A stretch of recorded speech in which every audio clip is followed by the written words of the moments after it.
It is very incidentally ಇನ್ನೇನು president ಆದೆ. ನಾನು ಆ ವಿಚಾರದವನು ಅಲ್ಲ, ಆ ತಿಳುವಳಿಕೆಯವನು ಅಲ್ಲ. ಈ ಸಾಮಾನ್ಯರು ಲೀಡರ್ ಆಗಿ ಬೆಳಿಬೇಕಾಗಿದ್ದರೆ, ಪ್ರಾಮಾಣಿಕವಾಗಿದ್ದರೆ ಲೀಡರ್ ಆಗಿಬಿಡ್ತಾನೆ. ನಾವು ಬಡವನೇ ಇರುವಲ್ದಾಗ ಅವ್ನು ಬೆಳೆಸ್ತಾರೆ ಜನ. ನಾ ಸಮೀರ್ ವಾಡ್ಯಾಗಿದ್ದಾಗ MP ಇವರೆಲ್ಲ ಬರ್ತಿದ್ರು, ಬೇರೆ ಬೇರೆ ಮಂದಿ ಬರ್ತಿದ್ರು, ಸ್ವಾಮಿಗಳು ಬರ್ತಿದ್ರು. ಅವರೆಲ್ಲರೂ ಹೇಳೋರು ಹೆಗಳಿಗಿನ ಬೇಟೆ ಯಾಕೆ ಬಂದೀವಿ. ಲಂಕೇಶ್ ಪತ್ರಿಕೆಗೆ ಬರೀತಿದ್ದೆ, ಮತ್ತು ಅದಕ್ಕೆ ಭಾಳ ಘನತೆ ಇತ್ತು. ಕೆಲವರು ಅಂಥವ್ರು ನಾವು ಹೊಗಳಿ ಬರೆಯೋಕ್ಕಾಗೋದಿಲ್ಲ ಲಂಕೇಶ್ ಪತ್ರಿಕೆಗೆ ಅಂತ ಹೇಳ್ತಿದ್ದೆ. ಬ್ಯಾಡ್ರಿ ಟೀಕಾ ಬರೀರಿ ನಮ್ಮದು ಅಂತ ಹೇಳಿ. SR ಪಾಟೀಲ್ ನನ್ನ ಟೀಕಾ ಬರೀರಿ ಅಂತಿದ್ರು.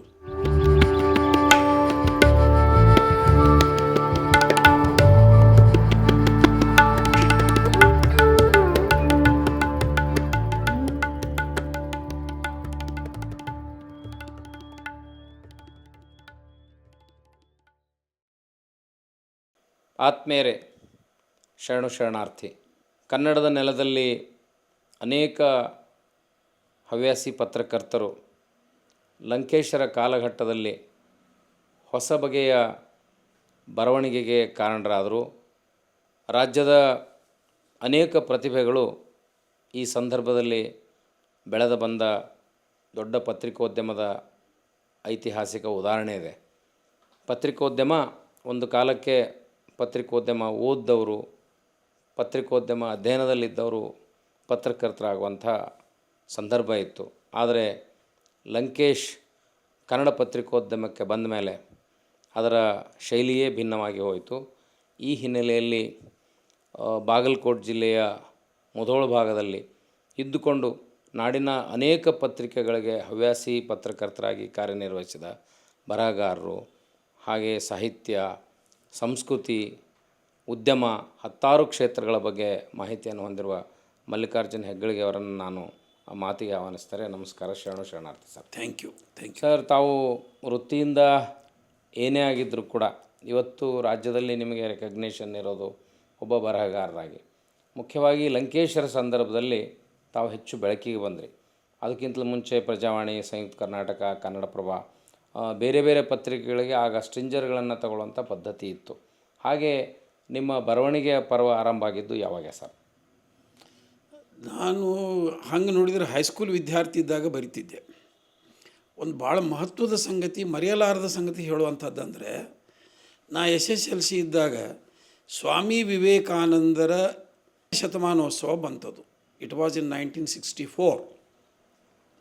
ಮೈಸೂರದಲ್ಲಿ ರಾಮಕೃಷ್ಣ ಆಶ್ರಮದವರು ಎಲ್ಲ ಹೈಸ್ಕೂಲ್ ವಿದ್ಯಾರ್ಥಿಗಳಿಗೆ ವಿವೇಕಾನಂದನ ಕುರಿತು ನಿಬಂಧ ಸ್ಪರ್ಧೆ ಇಟ್ಟರು. ನಾನು ಬರೆದು ಒಂದು ಹೈಸ್ಕೂಲ್ ಕೊಟ್ಟೆ. ಅದು ಹೈಸ್ಕೂಲ್ ಹೆಡ್ ಮಾಸ್ಟರ್ ಕಳಿಸಿಕೊಟ್ರು. ಹೈಸ್ಕೂಲ್ ಹೆಡ್ ಮಾಸ್ಟರ್ ಹತ್ರ ಹೋಗಿತ್ತು. ಬೆಳಗಾವಿ ಜಿಲ್ಲೆಯ ವಿದ್ಯಾರ್ಥಿ ನಾನು, ಯಾದವಾಡ ನನ್ನ ಕುದ್ದೂರು. 5 ಜಿಲ್ಲಾದಿಂದ 5 ಮಂದಿನ ಆರಿಸಿ ಅಲ್ಲೇ ಮೈಸೂರಿಗೆ ಕರೆಸಿದ್ರು. ರಾಮಕೃಷ್ಣ ಆಶ್ರಮಕ್ಕೆ ಕರೆದಿದ್ರು. ರಾಮಕೃಷ್ಣ ಆಶ್ರಮದೊಳಗೆ ಅಲ್ಲೇ ಕೂತ್ಕೊಂಡು ನಿಬಂಧ ಬರೀಬೇಕು ಅಂತ ಇಟ್ಟದು. ಅಲ್ಲಿ ಬರೆದಿದ್ರಾಗ I stood second to the state.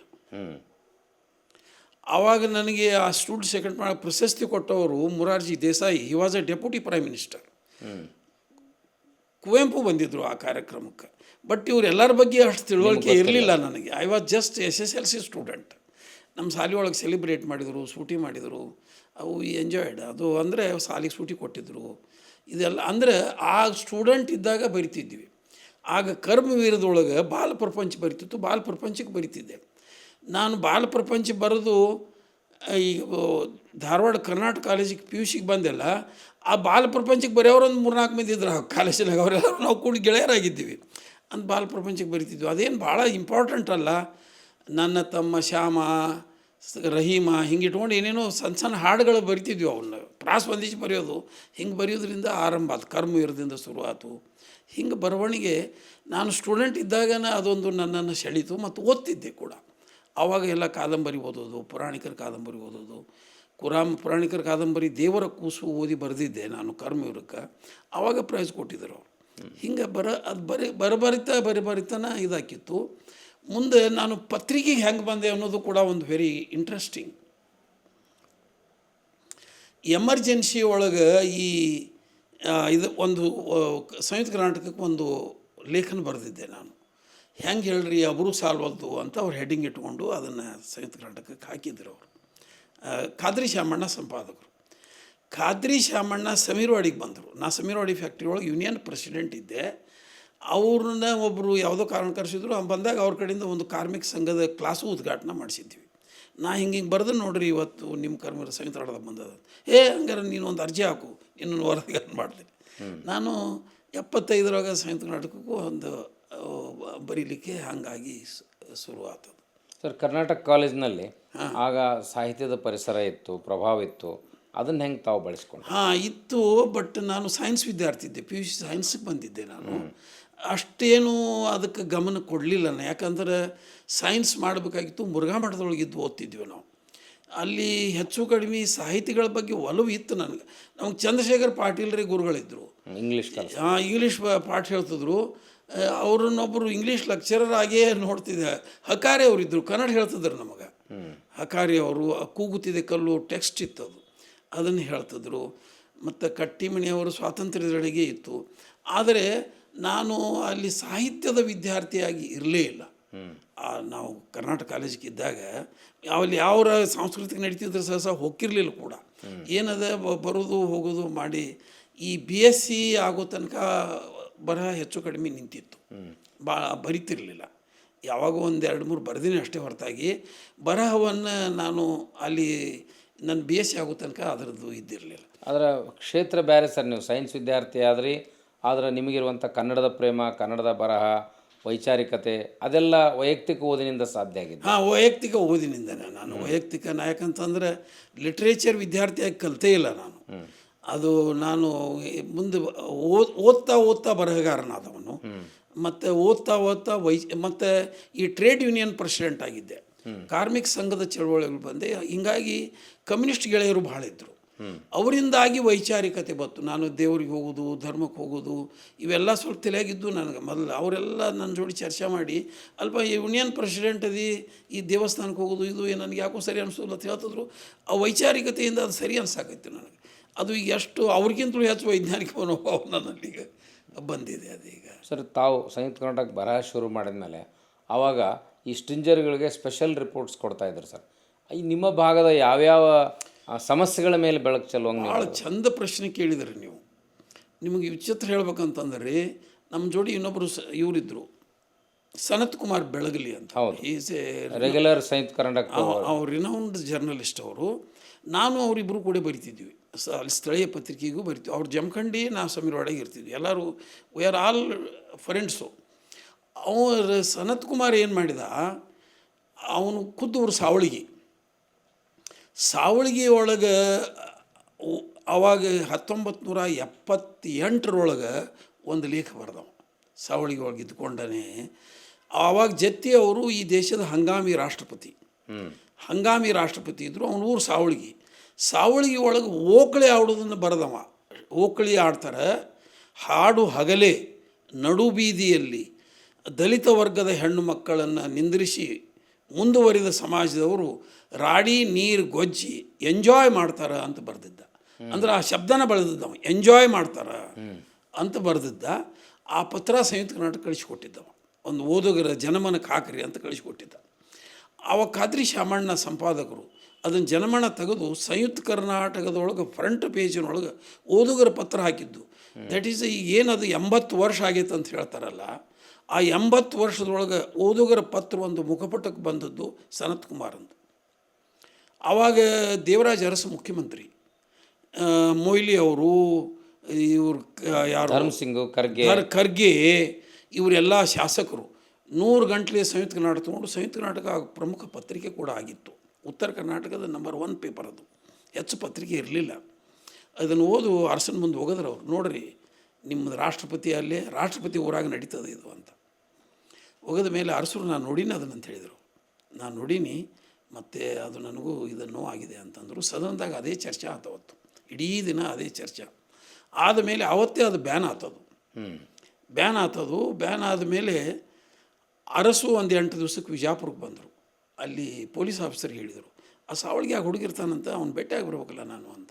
Savalige ಬಂದು ಅವ್ನು ಭೇಟಿಯಾಗಿ ಹೋದರು. ಸನತ್ ಕುಮಾರ್ ಅವ ನಮಗೆಲ್ಲ ಹೀರೋ ಆಗಿಬಿಟ್ಟ. ಹೀರೋ ಆದ. ನನ್ನ ಮನುಷ್ಯನಾಗ ಒಂದು ಕೊರತೆ ಇತ್ತು. ಅವ ಹೀರೋ ಆದ ಮತ್ತು ನಾವು ಹಂಗೆ ಉಳಿದಿವಲ್ಲ ಅಂಥೇಳಿ. ಹಿಂಗೆ ನಾ ಏನಾರು ಇಂಥದ್ದೊಂದು ಬರಿಬೇಕಲ್ಲ ಅಂತ ನನ್ನ ಮನಸ್ಸು ಕಾಡಾಕಿತ್ತು. ಆವಾಗ ಪಾಲಭಾವಿ ಅಂತ ಒಂದು ಊರದ ರಾಯಭಾಗ ತಾಲೂಕಿನಾಗಿನ ಊರು ರೀ. ಅಲ್ಲಿ ನಂದು ಭೂಮಿ ಅದ, ಜಮೀನದ, ನಮ್ಮ ಅಜ್ಜಂದು ಜಮೀನಿತ್ತು, ನಾನು ತೊಗೊಂಡಿನಿ. ಅದು ಹೀಗಾಗಿ ಪಾಲ್ಬಾವಿಗೆ ಹೋಗಿದ್ದೆ ನಾನು. ಪಾಲ್ಬಾವಿ ನಮ್ಮ ಅಕ್ಕನು ಅಲ್ಲೇ ಕೊಟ್ಟಿತ್ತು, ನಮ್ಮ ಸೋದರ ಅತ್ತಿ ಇದ್ಲು, ನಮ್ಮ ಅಪ್ಪನ ಅಕ್ಕ ಇರ್ತಿದ್ಲು. ಹೀಗಾಗಿ ಪಾಲ್ಬಾವಿ ಇದು ನಂದು ಈಗೂ ಜಮೀನದ, ಹೋಗಿರ್ತೀನಿ. ಅಲ್ಲೇ ಒಂದು ಗುಡಿ ಕಟ್ತಿದ್ರು. ಹೆಂಗೆ ಕಟ್ತಿದ್ರು ಅಂದ್ರೆ, ಆ ರೇಷನ್ ಸಕ್ರೆ ಮಾರೋದು, ಆ ಬಂದ ರೊಕ್ಕದ ಲಾಭದೊಳಗೆ ಗುಡಿ ಕಟ್ಟೋದು, ಈಗ ಎಲ್ಲ ಊರಾಗ ಮಾಡ್ತಿದ್ರು. ಆಗ ಇದೊಂದು ಟ್ರೆಂಡೇ ಇತ್ತು ಆ ಕಾಲದೊಳಗೆ ರೀ. ಇಟ್ ವಾಸ್ ಇನ್ 78 76 ಅದು ಇತ್ತದು. ಅದನ್ನು ಇಟ್ಕೊಂಡು ಉಳ್ಳವರು ಶಿವಾಲಯ ಮಾಡುವರು ಅಂತ ಸಂಯುಕ್ತ ನಾಟಕ ನಾನು ಒಂದು ಪತ್ರ ಬರೆದೆ. ಬರೆದ ಮೇಲೆ ಅದು ಪ್ರಿಂಟ್ ಆಯಿತು. ಪ್ರಿಂಟ್ ಆದಮೇಲೆ ತಕರಾರು, ಊರವ್ರ ಜಗಳ, ಅದು ಇದು ನಡೀತು. ಬಟ್ ಸರ್ಕಾರ ಅವಾಗ ಏನು ಮಾಡಿದರು ಅಂದರೆ, ಅದನ್ನು ಒಂದು ನೋಟಿಫಿಕೇಷನ್ ಮಾಡಿ ಅದನ್ನು ಕೂಡದು ಅಂತ ಒಂದು ನೋಟಿಫಿಕೇಷನ್ ಮಾಡಿ ಬಂದ್ ಮಾಡಿದರು. ಅದನ್ನೇ ಇಟ್ಕೊಂಡು ನನಗೆ ಮಾಧ್ಯಮ ಅಕಾಡೆಮಿ ಅವಾರ್ಡ್ ಕೂಡ ಆತವಾಗ. ಮಾಧ್ಯಮ ಅಕಾಡೆಮಿ ಅವಾರ್ಡ್ ಭಾಳ ಹಿಂದೆ ಆಗಿಬಿಡ್ತೀರಿ ನನಗೆ. ಇವರು ಬಾಬುರೆಡ್ಡಿ ಗಿಬುರೆಡ್ಡಿ ಹಿಂದಾಡಿಸಿ ಬಂತವರೆಲ್ಲ ನನ್ನ ಗುರುಗಳು, ಅವರೆಲ್ಲ ಹಿಂದಾಡಿಸಿ ಬಂದು ಅದರಿಂದಾಗಿ ಒಂದು ನನಗೆ ಪತ್ರಿಕೆ ಮಾಧ್ಯಮ ರಿಕಗ್ನೈಸೇಷನ್ ಬರೋಕೈತು. ಅದು ಯಾಕಂದ್ರೆ ವಿಷಯಾಧಾರಿತ ವರದಿಗಳು ಬರ್ತಾಯಿದ್ದು ಸರ್. ಹೌದು, ಸಮಸ್ಯೆಗಳು ಭಾಳ ಇದ್ದವು. ಭಾರತ ದೇಶಕ್ಕೆ ಸ್ವತಂತ್ರ ಅದೇ ಬಂದಿತ್ತು. ಹೌದು. ಆಮೇಲೆ ಪತ್ರಿಕೆಗಳಲ್ಲಿ ಬರುವ ಸುದ್ದಿಗಳಿಗೆ ಭಾಳಷ್ಟು ಬೆಲೆ ಇತ್ತು. ಶಾಸಕರು, ಮಂತ್ರಿಗಳು ಪ್ರತಿಯೊಬ್ಬರು ಗಂಭೀರವಾಗಿ ಪರಿಗಣಿಸ್ತಿದ್ರು. ಅವು ಹೆಸರು ಜನರ ಬಾಯಲ್ಲಿ ಜನಜನಿತ ಆಗಿಬಿಡ್ತಿದ್ದು. ಅಂಥ ಸಂದರ್ಭದಲ್ಲಿ ನಿಮ್ಮ ಆ ಸಕ್ಕರೆ ವರದಿ ಮುಂದೆ ನೀವು ಈ ಸಕ್ಕರೆ ಫ್ಯಾಕ್ಟ್ರಿಗೆ ಬಂದ್ರಲ್ಲ ಸರ್, ಅದು ಹೆಂಗೆ ಸಾಧ್ಯ? ಇಲ್ಲ, ನಾನು ಸೈಮಲ್ಟೇನಿಯಸ್ಲಿ ಎರಡೂ ಮಾಡೀನಿ ಸರ್. ನಾನು ಸಕ್ಕರೆ ಫ್ಯಾಕ್ಟ್ರಿ ಎಂಪ್ಲಾಯಿ 70 ಗ್ರ್ಯಾಜುಯೇಟ್. ನಾನು BSc 70 ಆಯಿತು. ಮತ್ತು 71 ಜನವರಿಗೆ ನಾನು ಸಕ್ಕರೆ ಫ್ಯಾಕ್ಟ್ರಿ ಒಳಗೆ ಸೇರಿಕೊಂಡೆ. ನಾನು ಹೈಸ್ಕೂಲ್ ಮಾಸ್ತರ್ ಆಗ್ಬೇಕಂತಿದ್ದೆ, ಅದು ಅವಕಾಶ ಆಗಲಿಲ್ಲ. ಅದು ಆ್ಯಕ್ಚುಲಿ ಅದು ಅವು ಪಗಾರ ಇರಲಿಲ್ಲ. ಇದನ್ನು ಕೆಲವು ದಿವಸ ಪುಕ್ಕಟ್ಟು ದುಡಿಬೇಕು, ಹಿಂಗೆಲ್ಲ ಹೇಳಕತ್ತಿದ್ದು ಕೂಡಲೇ ಇಲ್ಲಿ ಪಗಾರ ಕೊಡ್ತಿದ್ರು ಅವರು. ನನಗೆ ಇಲ್ಲಿ ಸಮೀರ್ವಾಡಿ ಫ್ಯಾಕ್ಟ್ರಿ ಒಳಗೆ 150 ರೂಪಾಯಿ ಪಗಾರ ಕೊಟ್ಟರು. ನಾ ಅದೇ ಕಾಲಕ್ಕೆ ನನಗೊಂದು ಹೈಸ್ಕೂಲ್ನಾಗ ಅಪಾಯಿಂಟ್ಮೆಂಟನ್ನು ಕೊಟ್ಟರು. ಒಬ್ಬರು ಕೊಟ್ಟರು, ಅಲ್ಲಿ ಒಂದು ಬೋರ್ಡಿಂಗ್ದಾಗ ಊಟ ಮಾಡಿರಿ, ನಿಮಗೆ ಪಗಾರ ಆದಮೇಲೆ ತೊಗೊಳ್ರಿ ಅಂತ ಹೇಳಿ ಎಲ್ಲ ವ್ಯವಸ್ಥೆ ಮಾಡಿದ್ರು ಅವರು. ಒಂದು 2-3 ದಿನ ಹೋದೆ. ಇಲ್ಲ, ಇದೊಂದು 150 ರೂಪಾಯಿ ಪಗಾರ ಕೊಡ್ತಾರೆ, ಇದನ್ನೇನು ಮಾಡ್ತಾರೆ, ಸುಮ್ಮನೆ ಮನೆಗೆ 70-80 ರೂಪಾಯಿ ಕಳಿಸ್ತೈತಿ. ನನಗೊಂದು 70 ರೂಪಾಯಿ ಖರ್ಚು ಮಾಡಿಕೊಂಡು ನನಗಂದೆ ಇದನ್ನು ಮಾಡೋದೇ ಒಳ್ಳೇದು ಅನ್ನಿಸ್ತದೆ ನನಗೆ ಅಂಥೇಳಿ ಶುಗರ್ ಫ್ಯಾಕ್ಟ್ರಿ ಕಡೆ. ಶುಗರ್ ಫ್ಯಾಕ್ಟ್ರಿ ಅಂದರೆ ನಾನು ಆರ್ಥಿಕ ಅನಿವಾರ್ಯತೆಯೂ ಕೂಡ ಇತ್ತು. ಆಗ ನಾನು ಶುಗರ್ ಫ್ಯಾಕ್ಟ್ರಿ ಕೆಲಸಕ್ಕೆ ಹೋದಾಗ ನನ್ನ ಜೊತೆಗಿದ್ದವರು ಕೂಡ ನನಗೆ ಹಾಶ್ ಮಾಡ್ತಿದ್ರು, ಅದೇನಪ್ಪ ಕಬ್ಬು ಕಡಿದು ಮತ್ತು ಅದಕ್ಕೆ ಯಾಕೆ ಹೋದೆ ನೀನು ಅಂತಿದ್ರು ನನಗೆ. ಬಟ್ ಅದು ಇತ್ತು. ನಾನು ಹೇಳ್ಬೇಕಂದ್ರೆ ನಾನು BSc ಮಾಡಿದ್ದು ಕೂಡ ಸ್ಕಾಲರ್ಶಿಪ್ ಮೇಲೆ ಮಾಡಿದೆ. ನಮ್ಮ ಫಾದರ್ ಹೊಲಿತಿದ್ರು, ಟೇಲರಿಂಗ್ ಮಾಡೋದು. ನಾನು, ನಮ್ಮವ್ವ, ನಾವು 3 ಮಂದಿ ದುಡಿದ್ರೂ ನಮಗೆ ಅವಾಗ ದಿನ 2 ರೂಪಾಯಿ ಬರ್ಬೇಕಾದ್ರೆ ರಗಡಕ್ಕಿತ್ತು. ಆ ಸ್ಕಾಲರ್ಶಿಪ್ಪನ್ನೇ ನನಗೆ 2 ರೂಪಾಯಿ ಕೊಟ್ಟರು ಅವರು. ಅವಾಗ ಲೋನ್ ಸ್ಕಾಲರ್ಶಿಪ್ ಇತ್ತು, 720 ರೂಪಾಯಿ ಪರ್ ಇಯರ್. ಅದೊಂದು ದೊಡ್ಡ ಅಡ್ವಾಂಟೇಜ್ ಅದು. ಹೀಗಾಗಿ ನನಗೆ ಸ್ಕಾಲರ್ಶಿಪ್ ಮೇಲೆ ಸ್ಕೂಲ್ ಆತಿದ್ದದ್ದು ಹೇಳ್ಬೇಕಂದ್ರೆ. ಫ್ಯಾಕ್ಟ್ರಿಯಲ್ಲಿ ಕೆಲಸ ಮಾಡಬೇಕು. ಫ್ಯಾಕ್ಟ್ರಿ ಒಳಗೆ ನಾನು ಕ್ಲಾರ್ಕ್ ಅಂತ ತೊಗೊಂಡ್ರೆ ಅವರು ನಿನ್ನ ಕೆಮಿಸ್ಟ್ ಮಾಡ್ತೀವಿ. BSc ಇದ್ದವ್ರನ್ನ ಕೆಮಿಸ್ಟ್ ಅಂತ ತೊಗೋತಿದ್ರು. ಅಲ್ಲಿ BSc ಅಗ್ರಿ ಆದವ್ರನ್ನ ಫೀಲ್ಡ್ ಆಫೀಸರ್ ತೊಗೋತಿದ್ರು, ಮತ್ತು BSc ಸೈನ್ಸ್ ಮಾಡಿದವ್ರನ್ನ ಕೆಮಿಸ್ಟ್ ಅಂತ ತೊಗೋತಿದ್ರು. ಇನ್ನು ಫ್ಯಾಕ್ಟ್ರಿ ಶುರು ಆಗಿರಲಿಲ್ಲ. ನೀವು ಮಾಡಿರಿ ಮುಂದೆ ಕೆಮಿಸ್ಟ್ ಅಂತ ಅದು ಮಾಡ್ತೀವಿ ಅಂತ ಹೇಳಿದರು. ಅಲ್ಲಿ ಹೋಗಿ ಇದನ್ನು ಮುಂದೆ ಹಂಗೆ ಇದನ್ನು ಇನ್ನಷ್ಟು ಮಾತಾಡಂದ್ರೆ ಭಾರಿ ಇಂಟ್ರೆಸ್ಟಿಂಗ್. ನಾನು union president, it is very incidentally union president ಆದೆ. ನಾನು ಆ ವಿಚಾರದವನು ಅಲ್ಲ, ಆ ತಿಳುವಳಿಕೆಯವನು ಅಲ್ಲ. ಅದೇನಾಗಿತ್ತು, ಆ ಯೂನಿಯನ್ ಕಟ್ಟಿದವರು ನನ್ನ ರೂಮ್ಮೇಟ್ಸ್ ಇದ್ದರು. ಒಂದಿಬ್ಬರು ಇದ್ದರು, ಅವರು BSc ಆಗೇ ಇದ್ದರು. 3 ಮಂದಿ BSc ಅವ್ರು ಕೂಡಿ ಒಂದು ರೂಮ್ ಕೊಟ್ಟಿದ್ರು ನಮ್ಗೆ. ಅಲ್ಲೇ ಅದ್ರಾಗ ಇರ್ತಿದ್ದೆವು ನಾವು. ಅವ್ರ ಮುಂದೆ ಹೇಳ್ತಿದ್ದೆ, ನಾ ಶಾಲೆ ಒಳಗೆ ಭಾಷಣ ಮಾಡ್ತಿದ್ದೆ, ಕಾಲೇಜಿನಾಗ ಭಾಷಣ ಮಾಡ್ತಿದ್ದೆ, ಹಿಂಗೆ ಬರೀತಿದ್ದೆ ಅಂತೆಲ್ಲ ಹೇಳ್ತಿದ್ದೆ ಅವ್ರಿಗೆ. ಹಂಗೆ RT ಮಾತಾಡ್ತಿದ್ವಿ. ಅವ್ರು ಭಾಳ ಪ್ರೊಮಿನೆಂಟ್ ಇದ್ದರು ಅವರಿಬ್ಬರು. ಅವ್ರು ಏನು ಅಂದರು ನನಗೆ, ಇಲ್ಲ ಮತ್ತು ಇವತ್ತು ಮಾತಾಡೋರು ಯಾರಿಲ್ಲ, ಭಾಷಣ ಮಾಡೋರು ಯಾರಿಲ್ಲ ಫ್ಯಾಕ್ಟ್ರಿಯಾಗ, ಯೂನಿಯನ್ ಉದ್ಘಾಟನೆ ಇಟ್ಕೊಂಡ್ವಿ, ಮತ್ತು ನೀನೇ ಮಾತಾಡಿಬಿಡ ಅಂದ್ರೆ. ನಾನು ಭಾಷಣ ಮಾಡ್ತಾನಂತ ಭಾಳ ಹೇಳಕೈತಿ, ಭಾಷಣ ಮಾಡಿ ಅಂತ. ಮತ್ತು ಆತಪ್ಪ ನಾ ಮಾತಾಡ್ತಾನೆ ಅಂತ ಒಪ್ಕೊಂಡೆ. ನಾ ಏನೂ ಇರಲಿಲ್ಲ ಯೂನಿಯನ್ದಾಗ. I was nobody. I was just employee ಇದ್ದೆ ಅವ್ರ ಜೋಡಿ, ಎಲ್ಲರ ಜೋಡಿ ಮಾಡಿ ಅವತ್ತು ನಾನು ಭಾಷಣ ಮಾಡಿದೆ. ಅವತ್ತು ಮುಧೋಳದ ಶಾಸಕರು ನಾಡಗೌಡ ಬಂದಿದ್ದರು, ಅವರೇ ಉದ್ಘಾಟನೆ ಮಾಡಿದರು. ಮತ್ತು Jamkhandi assistant commissioner TT Patil ಅಂತಿದ್ದರು, ಅವ್ರು ಬಂದಿದ್ದರು. ಅವತ್ತು ಭಾಷಣದಾಗ ನಾ ಏನು ಹೇಳಿದೆ ನೋಡ್ರಿ, ಇಲ್ಲಿ ನಮ್ಮನ್ನು ಭಾಳ ನಾವೆಲ್ಲ ಎಜುಕೇಟೆಡ್ ಆಗಿ ಬಂದ್ವಿ, ಇಲ್ಲ ಅವ್ರು ಅದೀವಿ, ಮತ್ತು ನಮಗೆ ಸರಿಯಾಗಿ ಕೊಡೋದಿಲ್ಲ, ಪಗಾರ ಕಡಿಮೆ ಕೊಡ್ತೀರಿ. ಮಹಾರಾಷ್ಟ್ರದವ್ರನ್ನ ತಂದಿರಿ, ಅವ್ರಿಗೆ ಹೆಚ್ಚು ಕೊಡ್ತೀರಿ, ಮತ್ತು ನಮಗೂ ಅವ್ರ ಜೋಡಿ ಕೊಡ್ರಿ. ಮತ್ತು ಎರಡನೇದು ಏನು ಹೇಳಿದೆ, ಮತ್ತು ನಾವು ಮುನ್ಸಿಪಾಲ್ಟಿ ಪಂಚಾಯತಿ ಇಲೆಕ್ಷನ್ ಅದು ನಾವು ಓಟ್ ಹಾಕಕ್ಕೆ ಹೋಗ್ತೀವಿ ಅಂದ್ರೆ ಬಿಡಲಿಲ್ಲ ನೀವು, ಇದನ್ನು ಹೇಳಿದೆ ನಾನು. ಇದೆಲ್ಲ ಹೇಳಿ ಭಾಷಣ ಮಾಡಿದ್ರಿ. ಭಾಷಣ ಮುಗಿದ ಕೂಡಲೇ ನಾನು ಹೊತ್ಕೊಂಡು ಕಾರ್ಮಿಕರೆಲ್ಲ ಮೆರವಣಿಗೆ ಮಾಡಿಬಿಟ್ರು. ನನಗೆ ಆಶ್ಚರ್ಯ, ಒಂದು ಭಾಷಣಕ್ಕೆ ಮೆರವಣಿಗೆ ಆದದ್ದು ಅದು ಒಂದೇ ನನ್ನ ಬದುಕಿನಾಗ. ಅವ್ರಿಗೆ ಎಷ್ಟು ಪರಿಣಾಮ ಆಗಿಬಿಟ್ಟಿತ್ತು ಎಲ್ಲ ಎಂಪ್ಲಾಯೀಸ್ಗಳಿಗೆ. ಅಕ್ಷರತಃ ತೊಗೊಂಡು ನನ್ನ ಮೆರವಣಿಗೆ ಮಾಡಿದರು, ಹಗಲ ಮೇಲೆ ತೊಗೊಂಡು ಮೆರವಣಿಗೆ ಮಾಡಿದ ಮೇಲೆ ಅವ್ರು ಅಲ್ಲೊಬ್ಬರು ರಿಟೈರ್ಡ್ ತಹಶೀಲ್ದಾರ್ ಇದ್ದರು. ಅವ್ರಿಗೆ ಮುಂಜಾನೆ ಭೇಟಿ ಅದೇ ಹಿಂಗೆಲ್ಲ ನೋಡಿ, ಹೆಗಳಿಗೆ ನೀ ಎಲ್ಲ ಚಲೋ ಮಾತಾಡಿದಿ, ನಿಮ್ಮವು ಹಡ್ದದ್ದು ಸಾರ್ಥಕ ಆಯ್ತು, ಇವ್ರು ಇಟ್ಕೊಳ್ದಿಲ್ಲ ತೆಗಿತಾರೆ ನಿನ್ನ ನೌಕರಿ. ಹೌದು, ಅದು ಮಾಲಕರ ವಿರೋಧಿ ಧೋರಣೆ ಆಯಿತು. ಅವ್ರು ತೆಗಿತಾರಂತಂದರು. ಮರುದಿನ ನನಗೆ ನೋಟಿಸ್ ಕೊಟ್ಟರು ಅವ್ರು ಫ್ಯಾಕ್ಟ್ರಿಯವರು, ಮತ್ತು ನೀ ಹಿಂಗೆಲ್ಲ ಮಾತಾಡಿದೆ ಮತ್ತು ಹಿಂಗೆಲ್ಲ ಇದಾಯ್ತು ಅಂಥೇಳಿ. ಎಲ್ಲ ಮಂದಿಗೆ ಒಂದು ಸ್ವಲ್ಪ ಇದು ಅನ್ಸಾಕೈತೆ, ಏನಪ್ಪ ಈ ಹುಡುಗ ಪಾಪ ಅಂಥೇಳಿ ನನಗೆ ಸಿಂಪತಿ ತೋರಿಸಿದ್ದಾರೆ ಅವರೆಲ್ಲ. ನಾವೊಂದು ಉತ್ತರ ಬರೆದು ಕೊಟ್ಟೆ, ನಾನು ದ್ವೇಷದಿಂದ ಮಾತಾಡಿಲ್ಲ, ಬಟ್ ನಮಗೆ ಏನಾರ ಸ್ವಲ್ಪ ಪಗಾರ ಕೊಡಲಿ ಅಂತ ಕಳಕಳಿಯಿಂದ ನಾನು ಕೇಳಿದ ಹೊರತಾಗಿ ಅದರಲ್ಲಿ ನನ್ನ ಮಾತಿನಲ್ಲಿ ದ್ವೇಷ ಇರಲಿಲ್ಲ ಅಂತ ಬರೆದು ಕೊಟ್ಟೆ. ಅವ್ನು ಜನರಲ್ ಮೇಲೆ ಕರೆ ಕಳಿಸಿದ. ಕರೆ ಕಳಿಸಿ ನನಗೂ ಹಂಗೆ ಅನಿಸೈತೆ ಹೇಳ್ದು. ಐ ರಿಯಲೈಸ್ ಹೇಳ್ದು ನನಗೆ ಸರಿ ಅನಿಸೈತಿ ಅಂತ.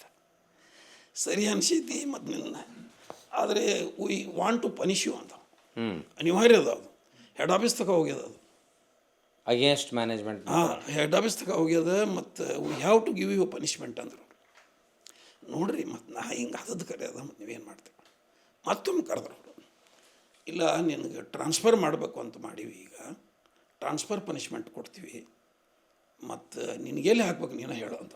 ಎಷ್ಟು he was so kind enough to me.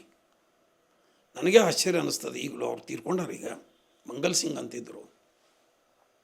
He was A very top man in sugar industry, Indian sugar industry ಒಳಗೆ ಟಾಪ್ ಮ್ಯಾನ್ ಅವರು ಎಲ್ಲರೂ ಈಗ ಯಾರು ಟೆಕ್ನಾಲಜಿ ಮಾಡ್ಯಾರ ಎಲ್ಲರೂ ಅವ್ರ ಗುರುಗಳವರು. ಇಲ್ಲ ನೀನು ಟ್ರಾನ್ಸ್ಫರ್ ಮಾಡಬೇಕು ಅಂತಂದರು. ನನಗೆ ಸ್ವಲ್ಪ ಮೋಟ್ರ್ ಸೈಕಲ್ ಹೊಡಿಯೋದು, ಗಾಡಿ ಹೊಡಿಯೋದು ಸ್ವಲ್ಪ ಹವ್ಯಾಸ ಶುರುವಾಗಿತ್ತು. ನಾನು ಗ್ಯಾರೇಜಿಗೆ ಹಾಕಿಬಿಡ್ರಿ, ಅಲ್ಲಿ ಮಾಡ್ತೀನಿ ಅಂತ. ಬೇಡ ಅದು ಉಪಯೋಗ ಆಗೋದಿಲ್ಲ ನಿನಗೆ, ನೀ ಶುಗರ್ ಸೇಲ್ಸಿಗೆ ಹೋಗು, ಬೆಳಿತೀನಿ ನೀನು ಅಂತ. ಅದು ಒಂದು ರೀತಿ ಪನಿಷ್ಮೆಂಟ್ ಕೂಡ. ಹಿ ಹೆಲ್ಪ್ಡ್ ಮೀ ಟು ಡೆವಲಪ್. ಆವಾಗ ನನಗೆ ಕೊಟ್ಟರು. ಅದು ಮಂದಿ ವರ್ಕರ್ಸ್ ಒಳಗೆ ಅದು ಎಲ್ಲ ಭಾಳ ಒಂದು ಇದಾಗಿ ಅವ್ರು ಏನು ಮಾಡಿದರು, ನಾನು ವೈಸ್ ಪ್ರೆಸಿಡೆಂಟ್ ಮಾಡಿಬಿಟ್ರು. ಅವ್ನು ವೈಸ್ ಪ್ರೆಸಿಡೆಂಟ್ ಇರಲಿ ಯೂನಿಯನ್ದಾಗ ಅಂತ. ನನಗೆ ಅಂದರೆ I was not knowing anything. ಹೀಗಾಗಿ ಆ ಯೂನಿಯನ್ದವ್ರದ್ದು ಯಾರು ಬಾಡಿ ಗಾರ್ಡ್ ಇವರು ಟೀಮ್ ಇತ್ತು ಅವ್ರು ಮಾಡಿದರು. ಮಾಡಿ ಅದು ಹೀಗಾಗಿ ನಾನು ಅದೇ ಮತ್ತು ಪ್ರೆಸಿಡೆಂಟ್ ಬಿಡಬೇಕಾದ ಸಂದರ್ಭ ಬಂತು ಮುಂದೆ ಬೇರೆ ಬೇರೆ ಕಾರಣಗಳಿಗಾಗಿ. ಹೀಗಾಗಿ ನಾ ಇಲ್ಲದಾಗ they elected me as A president. ಅದು 22 ವರ್ಷ ನನ್ನನ್ನು ಭಾಳ ಮುನ್ನಡೆಸ್ತದೆ. ಅಂದರೆ ಸಾರ್ವಜನಿಕ ಜೀವನದೊಳಗೆ ಬಂದುಬಿಟ್ಟೆ ನಾನು. ಅಮಾಯಕನಾಗಿದ್ದವನು, ಓದ್ಕೊಂಡು ಬರ್ಕೊಂಡು ಇದ್ದವನು, ಸಣ್ಣ ಏನೋ ಮಾಡ್ಕೊಂಡಿದ್ದವನು. ನಾನು ಫ್ಯಾಕ್ಟ್ರಿ ಒಳಗೇ ಸಾಧಾರಣ ಏನೋ ಪಾಪ ಬಡತನದಿಂದ ಬಂದು ಮಾಡಕತ್ತಾನ ಅನ್ನೋ ಸ್ಥಿತಿ ಒಳಗಿದ್ದವ. ಐ ಹ್ಯಾವ್ ಬಿಕಮ್ ಎ ಬೆಳಗಾಗ್ಬಿಡ್ದೆ ಒಬ್ಬ ಲೀಡರ್ ಆಗಿ, ಹೀರೋ ಆಗಿ, ಅವರೆಲ್ಲರ ಪ್ರತಿನಿಧಿಯಾಗಿ ಮಾತಾಡೋ ಕಾಲ ಬಂತು. ಸರ್, ಅದು ಆಡಳಿತ ಮಂಡಳಿ ವಿರುದ್ಧ ಧ್ವನಿ ಎತ್ತಿದಾಗ ಹಾಂ, ಆ ಡೆಮೊಕ್ರೆಟಿಕ್ ಸಿಸ್ಟಮ್ ಇತ್ತು ಅವಾಗ ಟ್ರೇಡ್ ಯೂನಿಯನ್ಗಳು ಅಲ್ಲ. ಈಗ ಅದನ್ನು ಒಂದು ಮಾತು ಹೇಳಬೇಕಂದ್ರೆ, ಈಗ ಯಾವ ಫ್ಯಾಕ್ಟ್ರಿಯಲ್ಲೂ ಡೆಮೊಕ್ರೆಟಿಕ್ ಇಲ್ಲ. ಅಲ್ಲಿ ಯಾರು ಯೂನಿಯನ್ ಮಾಡ್ತೀವಿ ಅಂದ್ರೆ ಹೊರಗೆ ಹಾಕಾರ ಈಗಲೂ. But Somaiah he was a so good man. ಸೋಮಯ್ಯನ ಬಗ್ಗೆ ನಾನು ಉಳಿದ ಎಲ್ಲ ಇಂಡಸ್ಟ್ರಿಯಲ್ ಬಗ್ಗೆ ಹೇಳೋದಿಲ್ಲ ಈ ಮಾತನ್ನು. ಸೋಮಯ್ಯನ ಬಗ್ಗೆ ಈ ಮಾತು ಅಂದರೆ ನಮ್ಮನ್ನು ಡೆಮೊಕ್ರೆಟಿಕ್ ಆಗಿ ನೋಡ್ತಿದ್ರು ಅವರಲ್ಲಿ. ಅದೊಂದು ಅಂದರೆ ಆ ಹೌಸಿಗೆ ಈಗಲೂ ಆ ಗೌರವ ಇದೆ. ಸೋಮಯ್ಯ ಹೌಸಿಗೆ ಈಗಲೂ ಸಮೀರ್ವಾಡಿ ಒಳಗೆ ಯೂನಿಯನ್ ಅದ, ಅಲ್ಲಿ ಇಲೆಕ್ಷನ್ ಹಾಕದ, ಇಲೆಕ್ಟೆಡ್ ಬಾಡಿ ಅದ. They respect them. ಅವ್ರ ಜೋಡಿ ಸಂವಾದ ಮಾಡ್ತಾರೆ, ಸೆಟಲ್ಮೆಂಟ್. ಈಗ ಹೆಂಗೆ ಸರ್ಕಾರ ಸಂವಾದ ಮಾಡ್ತದೆ ಅದನ್ನು ಸೋಮಯ್ಯ ಮಾಡ್ತಾನೆ. ಪ್ರಜಾಪ್ರಭುತ್ವವನ್ನು ಕಾಯ್ಕೊಂಡು ಹೋಗುವ ಗುಣ ಅವನಲ್ಲಿ ಇರುವುದು ಕೂಡ ನನಗೆ ಅನುಕೂಲ ಆಯಿತು. ಅವ ಅಂದರೆ ಲೇಬರ್ ವಿರೋಧಿ ಅಂತ ಇರಲಿಲ್ಲ. ಅಲ್ಲ, ಲೇಬರ್ ಬಿಟ್ಟರೆ ಫ್ಯಾಕ್ಟ್ರಿ ಇರಂಗಿಲ್ಲ. ಆದರೆ ಮನಸ್ಥಿತಿ ಭಾಳ ಇದರಲ್ಲಿ ಮಾಡ್ತಿದ್ರು. ಮುಂದೆ ಏನಾಯ್ತಂದ್ರೆ ಎಮರ್ಜೆನ್ಸಿ ಒಳಗೆ ರೀ, ಇನ್ನೊಂದು ಎಮರ್ಜೆನ್ಸಿ ಒಂದು ವಿಚಿತ್ರ ಕಾಲಘಟ್ಟ. ನನಗೆ ನಮ್ಮ ಯೂನಿಯನ್ ಪ್ರೆಸಿಡೆಂಟ್ರು ಎಸ್ ವೆಂಕಟರಾಮ್, ಇವರು ಯಾರು ಲಂಕೇಶ್, ಮತ್ತು ಅವರು ಯಾರು ಜ್ಞಾನಪೀಠ ಅವಾರ್ಡಿ ಅನಂತಮೂರ್ತಿ, ಇವರೆಲ್ಲರಿಗೆ ಖಾಸ ಗೆಳೆಯ ಅವರು. ಗೆಳೆಯ ಅವ್ರು ಎಷ್ಟು ಅವ್ರಿಗೆ ನನಗೆ ಭಾಳ ಸಂಪರ್ಕ ಇತ್ತು. ನನಗೆ ಅಷ್ಟೊತ್ತಿಗೆ ಸರ್ಕಾರದವ್ರು ಹೈ ಪವರ್ ಕಮಿಟಿಯಾಗಿ ತೊಗೊಂಡಿದ್ದೆ ರೀ. ವಿಚಿತ್ರ ಅಂದರೆ ನಾನು ಯೂನಿಯನ್ ಪ್ರೆಸಿಡೆಂಟ್ ಇರೋದರಿಂದ, ಎಜುಕೇಟೆಡ್ ಬೇರೆ ಇರೋದರಿಂದ ಸ್ವಲ್ಪ ಒಂದು 2-3 ಸರಿ ಮೀಟಿಂಗ್ ಹೋಗಿದ್ದೆ ನಾನು, ಯೂನಿಯನ್ ಮೀಟಿಂಗ್. ಅವರು PD ಶೆನಾಯಿ ಅಂತ ಲೇಬರ್ ಕಮಿಷನರ್ ಇದ್ದರು. ಅವರು ಇಲ್ಲ ಹೆಗ್ಗಳಿಗಿನ ಹಾಕಿಬಿಡ್ರಿ ಅದ್ರಾಗ ಅಂಥೇಳಿ. ಎಂಥದ್ದು ಅಂದರೆ ಅದ್ರಾಗ ಮಿನಿಸ್ಟರ್ಸು ಇವರಿದ್ದ ಕಮಿಟಿ ಅದು. ಆ ಕಮಿಟಿ ಒಳಗೆ ಆರ್ಡಿನರಿ ಮನುಷ್ಯ ಅಂದರೆ ನಾವು ಒಬ್ಬನೇ ಸಾಮಾನ್ಯ, ಮತ್ತು ಆಗಿದ್ದೀವಿ ಯಂಗ್ ಮ್ಯಾನ್. ಹೀಗಾಗಿ ಆವಾಗ ಇವರಿದ್ದರು, BL ಗೌಡ, ಮತ್ತು ಇವರು ಬೆಳಗಾವಿದ ಮಿನಿಸ್ಟರ್ ಇದ್ದಾರಲ್ರಿ, Patil, VL Patil. No VL ಪಾಟೀಲ್ರು labour, he was a labour minister actually. ಇನ್ನೊಬ್ಬರು ಇದ್ರ ಫ್ಯಾಕ್ಟ್ರಿಗೆ ಅದಾರಲ್ಲ, ಶುಗರ್ ಫ್ಯಾಕ್ಟ್ರಿ ಚೇರ್ಮನ್ ಆಗಿದ್ದರು, ಮೊನ್ನೆ ತೀರ್ಕೊಂಡ್ರು. ಬಸ್ ಇಲ್ಲ ಇದಕ್ಕೆ ಕಿತ್ತೂರು ಫ್ಯಾಕ್ಟ್ರಿಗೆ Inamdar, DB Inamdar was also member. ಇವರೆಲ್ಲ ಮೆಂಬರ್ದಾಗ ನಾನು ಒಬ್ಬ ಮೆಂಬರ್. ಅವಾಗ ಇಷ್ಟು ಇಂಥದ್ದೊಂದು ಕಮಿಟಿ ಇತ್ತು, ಹೈ ಪವರ್ ಕಮಿಟಿ. ಅದು ವಿಧಾನಸಭಾದಾಗ ನಡೀತಿತ್ತು. ಹೀಗಾಗಿ ನಂದು ಟೋಟಲ್ ವ್ಯಕ್ತಿತ್ವ, ಮಾಲಕರು ಕೂಡ ಭಾಳ ರೆಸ್ಪೆಕ್ಟ್ ಕೊಡ್ತಿದ್ರು. ಅವು ಹೇಳ್ತಿದ್ರು ಸ್ವತಃ ಮಾಲಕರೇ, ಹೆಗ್ಗಳಿಗೆ ಈ ಮೇ ಬಿ ಅವ್ರ ಎಂಪ್ಲಾಯಿ ಇಲ್ಲಿ ಕುಂಡ್ರೋಗಿ ಬೇರೆದಾಗ ಕೂತಿರ್ಬೋದವ, ಬಟ್ ನಾನು ಅಲ್ಲಿ ಇಂಟ್ರ್ಯೂ ತೊಗೋತಾನ ಅಂತ. ಅಲ್ಲಿ ಹೈ ಪವರ್ ಕಮಿಟಿ ಅದಕ್ಕಾರ ಕರೆದ್ರೆ I have to answer to his question ಅಂತ. He is above the head ಅಂತ ಹಿಂಗೆ ಎಲ್ಲರಿಗೆ ಹೇಳ್ತಿದ್ರು. He is above the board ಅಂತಿದ್ರು, ಹೆಡ್ ಅಂತಿರಲಿಲ್ಲ. ನಮ್ಮ ಕಮಿಟಿಗಿಂತಲೂ ಈಸ್ ದೊಡ್ಡವನು. ನಾವು ಸರಸ್ವತಿ ಪುತ್ರ ಅಂತಿದ್ದ. He was respecting me very much. ಹೀಗಾಗಿ ನನಗೆ ಭಾಳಷ್ಟು ಬೆಳವಣಿಗೆಗೆ ಅನುಕೂಲ ಆಯಿತು. ಮತ್ತು ನಾನು ಅಷ್ಟೇ ಅಂದೊಂದು ಹೇಳಬೇಕಿಲ್ಲೇ, ಐ ವಾಸ್ ಸೋ ಆನೆಸ್ಟ್. ನಾನು ಕರಪ್ಟ್ ಆಗ್ಬೋದಾಗಿತ್ತು, ದುಡ್ಡು ಕೇಳ್ಬೋದಾಗಿತ್ತು. ಅವ್ರು ಏನು ಕೊಟ್ಟರು ತೊಗೊಳ್ದೆ ನಾನು ಭಾಳ ಸರಳ ಬದುಕನ್ನು ಮಾಡಿದೆ. ಅದು ನಾನು ಹೇಳ್ತೀನಿ, ನೀವು ಲೀಡರಾಗಿ, ಸಾಮಾನ್ಯರು ಲೀಡರಾಗಿ ಬೆಳಿಬೇಕಾಗಿದ್ದರೆ, ಪ್ರಾಮಾಣಿಕವಾಗಿದ್ದರೆ ಲೀಡರ್ ಆಗಿಬಿಡ್ತಾನೆ. ನಾವು ಬಡವನೇ ಇರುವಲ್ದಾಗ ಅವ್ನು ಬೆಳೆಸ್ತಾರೆ ಜನ. ಒಳ ಒಪ್ಪಂದಗಳಿಲ್ಲದೆ ನಾವು ಕೆಲಸ ಮಾಡಿದರೆ ಅದು ನಿಮ್ಮನ್ನು ಜನ ರಿಕಗ್ನೈಸ್ ಮಾಡ್ತೀವಿ. ಅದನ್ನು ಮ್ಯಾನೇಜ್ಮೆಂಟು ಅಪ್ರಿಸಿಯೇಟ್ ಮಾಡ್ತಾರೆ. ಹೆದರ್ತಿದ್ರು ಅವರು. ಎಷ್ಟು ಹೆದರ್ತಿದ್ರು ಅಂತಂದರೆ, ಮಾಲಕ್ ಮುದ್ರೊಳಗೆ ಬರಬೇಕಾದ್ರೆ ನನಗೆ ಹೇಳ್ತಿದ್ರು ಅವರು, ನಾನು ಬರ್ಬೇಕಂತೀನಿ ಅಂದರೆ he was taking permission, like ನಾ ಹೇಳಿ ಬರ್ಬೇಕಂತೀನಿ ಅಂತ. ಆ ಮಟ್ಟದೊಳಗಿದ್ದೆ ನಾನು. ಇದು ಯಾಕಿತ್ತು ಅಂತಂದರೆ ಆನೆಸ್ಟಿದ ಬಗ್ಗೆನೂ ಇನ್ನೊಂದು ಮಾತು ಹೇಳ್ತೇನೆ ನಿಮಗೆ. ಅವಾಗ 118 ದಿವಸ ಸಂಪಾತು ಲೇಬರ್ದು ಸಮೀರ್ವಾಡಿ ಒಳಗೆ. It's was A biggest and longest strike in sugar industry. ಆವಾಗ ಈ ವೆಂಕಟರಾಮ್ ಮತ್ತು ಇನ್ನೊಬ್ಬರು ದಾಸನ್ ಸೊಲೋಮನ್ ಅಂತ ಇದ್ರು ಬಂದಿದ್ರು. ಒಂದು ಮಾತು ಹೇಳಿದರು ಅವರು, ನನಗೀಗಲೂ ನೆನಪಿದೆ. ಅಂದರೆ ಅದು ನನಗೆ ಒಂದೊಂದು ಗೌರವ. ಇಷ್ಟು ದಿನ ಸಂಪು ನಡೆಯೋದು, ಇಷ್ಟು ಎಲ್ಲ ವರ್ಕರ್ಸ್ ಅವನು ಹಿಂದೆ ನಿಂದಿರೋದು ನೋಡಿದರೆ ಹೀಸ್ ಮಾರಲ್ ಈಸ್ ಹೈ ಅಂತ ಹೇಳಿದರು. ಯಾಕೆ ಸರ್ ಅಷ್ಟು ಸುದೀರ್ಘವಾದ ಸ್ಟ್ರೈಕ್ ಯಾಕೆ ಮಾಡಿದ್ರಿ? ಇಲ್ಲ, ಅವರು ಮ್ಯಾನೇಜ್ಮೆಂಟಿಗೆ ಏನಾಗಿತ್ತು ಹೇಳ್ರ, ಅವರು ಅಷ್ಟು ಸುದೀರ್ಘ ಅಷ್ಟು ಸ್ಟ್ರಾಂಗ್ ಆಗಿಬಿಟ್ಟಿದ್ದೀವಿ ನಾವು. We were the dictators. Management ಇರಲೇ ಇಲ್ಲ. ಅದು ನಮ್ಮದೊಂದು ಸ್ವಲ್ಪ ಅತಿ ಅನ್ನುವಷ್ಟು ನಮ್ಮದು ಡಾಮಿನೇಟ್ ಮಾಡಿದ್ದೀವಿ ಮ್ಯಾನೇಜ್ಮೆಂಟನ್ನು. ಅಷ್ಟು ಪವರ ಬಂದ್ಬಿಟ್ಟು. ರೀಸನ್ ಏನು ಅಷ್ಟು ಸುದೀರ್ಘವಾಗಿ ಮಾಡಿ? ಇಲ್ಲ, ಅವ್ರು ಕೊಡೋಕೆ ಒಪ್ಕೊಳ್ಳಿಲ್ಲ. ಯಾಕೆ ಒಪ್ಕೊಳ್ಳಿಲ್ಲ ಅಂದರೆ, ನಾವು ಸ್ಟ್ರೈಕ್ ಒಂದು ತಪ್ಪು ಅವಧಿ ಒಳಗೆ ಮಾಡಿದ್ದೀವಿ, ಆಫ್ ಸೀಸನ್ದಾಗ ಮಾಡಿದ್ವಿ. ಅವ್ರಿಗೆ ಒತ್ತಡ ಇರಲಿಲ್ಲ. ಅವ್ರಿಗೆ ಒತ್ತಡ ಇರಲಿಲ್ಲ, ಕೆಲಸ ಬಿಟ್ಟರು ನಡೀತಿತ್ತು. ಬಟ್ ಹಿಂದಾಗಿಡಿಸಿದ್ದೆ ಎಗ್ರೀಡ್. ಅದು ಲಾಂಗೆಸ್ಟ್ ಸ್ಟಂಪ್ ಆಯ್ತು. ಕೊನೆಗೆ ಒಪ್ಕೊಂಡ್ರು, ಸೆಟಲ್ಮೆಂಟ್ ಆಯ್ತು. ಯಾವ ಎಂಪ್ಲಾಯೀಸ್ ತೆಗಿಗೊಡಲಿಲ್ಲ. ಅದೆಲ್ಲ ಭಾಳ ಇದನ್ನು ಮಾಡಿದ್ವಿ. But that was the final strike in Sameerwadi. ಮುಂದೆ ಸಂಪ ಆಗಲಿಲ್ಲ. ಸಮೀರ್ವಾಡಿ ಫ್ಯಾಕ್ಟ್ರಿಯಲ್ಲಿ ಯೂನಿಯನ್ ಲೀಡರ್ ಆಗಿದ್ರಿ. ಬರಹದಿಂದ ನಿಮಗೆ ರೆಸ್ಪೆಕ್ಟ್ ಬಂತು? ಸಮೀರ್ವಾಡಿ ಫ್ಯಾಕ್ಟ್ರಿಯಲ್ಲಿ ಓನರ್ನಲ್ಲಿರ್ಬೋದು, ಸಮಾಜದಲ್ಲಿ ಸಾಮಾಜಿಕ ಮನ್ನಣೆ ಯಾವುದರಿಂದ ಹೆಚ್ಚು? ಅದು ಅಲ್ಲ, ಅಲ್ಲಿ ಆ ಏರಿಯಾದೊಳಗೆ ಟ್ರೇಡ್ ಯೂನಿಯನ್ದಿಂದನೇ ಮೊದಲು ಬಂತ್ರಿ ನನಗೆ. ಬಟ್ ಅದರಲ್ಲಿ ಇರುವುದರಿಂದ ಬರಹಕ್ಕೆ ಒಂದು ಶಕ್ತಿ ಬರಕಾಯ್ತು. ಅದು ಪೂರಕವಾಗಿತ್ತು. ಅಂದರೆ ಏನದ, ಇವು ಟ್ರೇಡ್ ಯೂನಿಯನ್ ಮತ್ತು ಬರಹಗಾರನು ಅದಾನ ಅನ್ನೋದೊಂದು ಅದು ಒಂದು ಕ್ವಾಲಿಟಿ, ಒಂದು ಕ್ವಾಲಿಫಿಕೇಷನ್ನು, ಒಂದು ಅರ್ಹತೆ ಕೂಡ ಅದು. ಅಂದರೆ ಇದಿರ್ತದೆ, ನಂದು ಏನು ಹೇಳಬೇಕು ಅನ್ನೋದನ್ನು ಹೇಳೋಕ್ಕೆ ಅನುಕೂಲ. ಅದು ಬರಹದಿಂದನೂ ಬಂತು. ಅಲ್ಲಿ ಮೀಡಿಯಾ ಪರ್ಸನ್ ಆಗಿಬಿಟ್ರಿ ನೀವು? ಮೀಡಿಯಾದ್ದು ಇತ್ತು. ಮೀಡಿಯಾ ಪರ್ಸನ್ ಆಗಿರೋದ್ರಿಂದ ಮೀಡಿಯಾದ್ದು ಇತ್ತು. ಆದರೆ ಅದನ್ನು ನೋಡ್ತಿದ್ದಾರೆ. ಅಂದ್ರೆ ಎಲ್ಲ ಮಗ್ಳು ಅದಾನೆ ಅಂತ ಒಂದು ಗೌರವ ಇತ್ತು. ವರ್ಸಟೈಲ್ ಆಗಿದ್ರಿ ನೀವು? ಇದ್ದೀವಿ, ಮಾತಾಡೋಕ್ಕಾಗಿತ್ತು. ಹೀಗಾಗಿ ಮತ್ತು morally I was very strong. ಇದು ನನ್ನನ್ನು ಮುಖ್ಯವಾಗಿ ಅದು ಅವರೆಲ್ಲರ ಜೋಡಿ ಸ್ಟ್ರಾಂಗ್ ಆಗಿ ಮಾತಾಡೋಕ್ಕೆ ಅವಕಾಶ ಆಯಿತು. ನಾವು ಆಶಿಪುರ್ಗರಾಗಿದ್ದರೆ ಅವ್ರ ಜೋಡಿ ವಾದ ಮಾಡೋಕ್ಕಾಗೋದಿಲ್ಲ. ಮತ್ತು ಅವ್ರು anybody they can book immediately.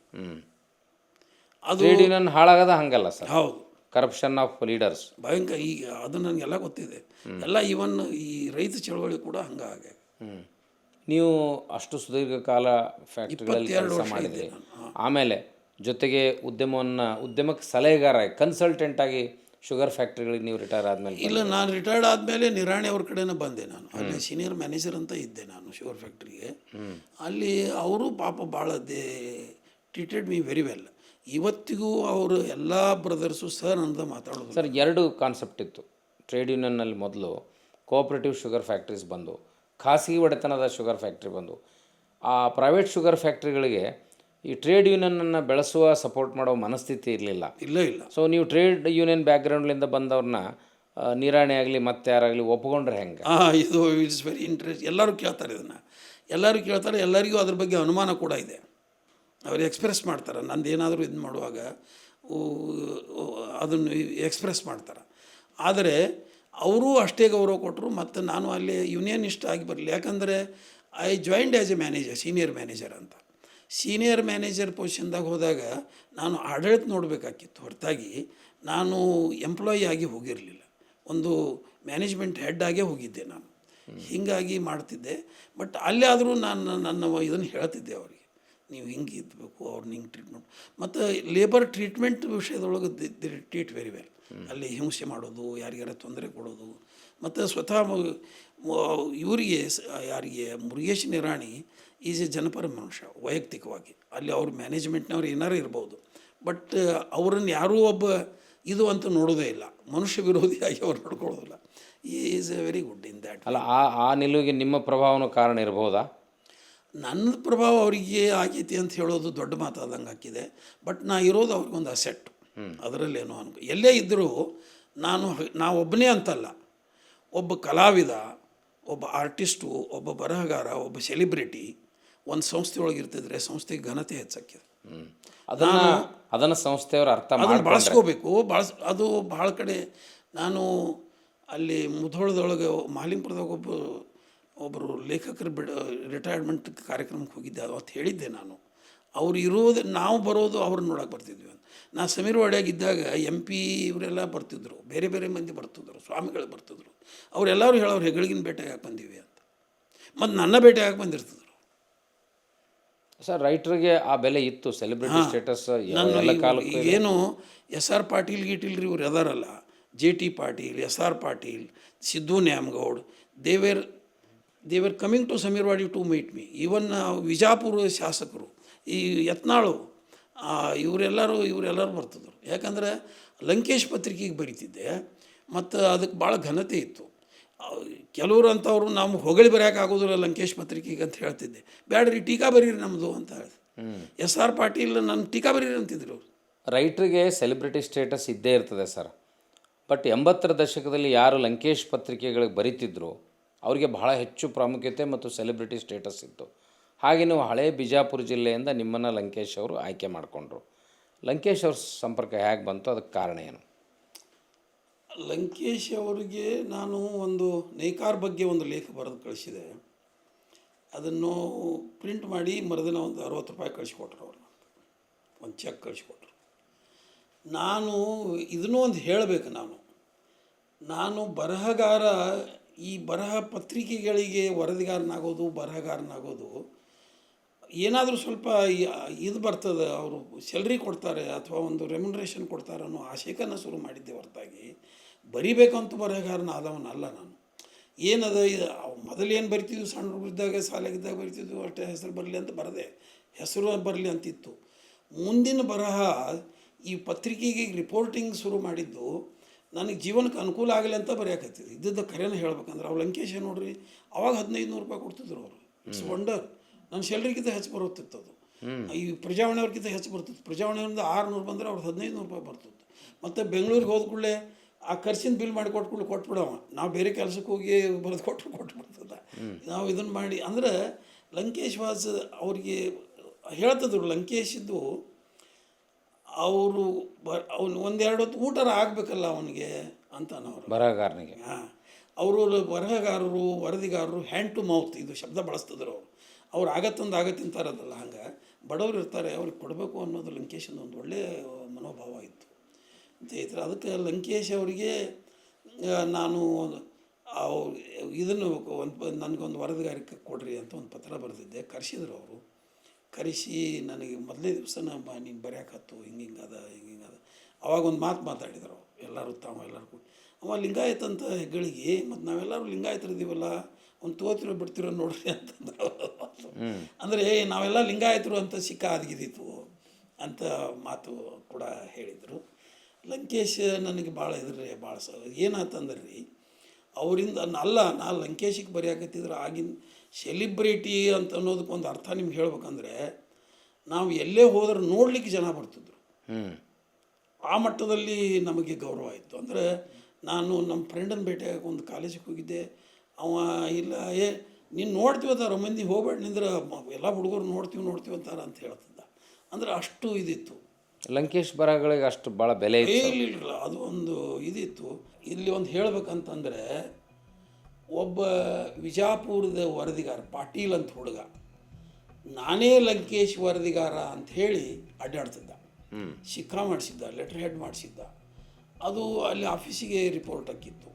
ಅವರೆಲ್ಲರೂ ನನ್ನ ಮೇಲೆ ಅನುಮಾನ ವ್ಯಕ್ತಪಡಿಸಿದ್ರು. ಲಂಕೇಶ್ರಿಗೆ ಅನುಮಾನ ಇರಲಿಲ್ಲ.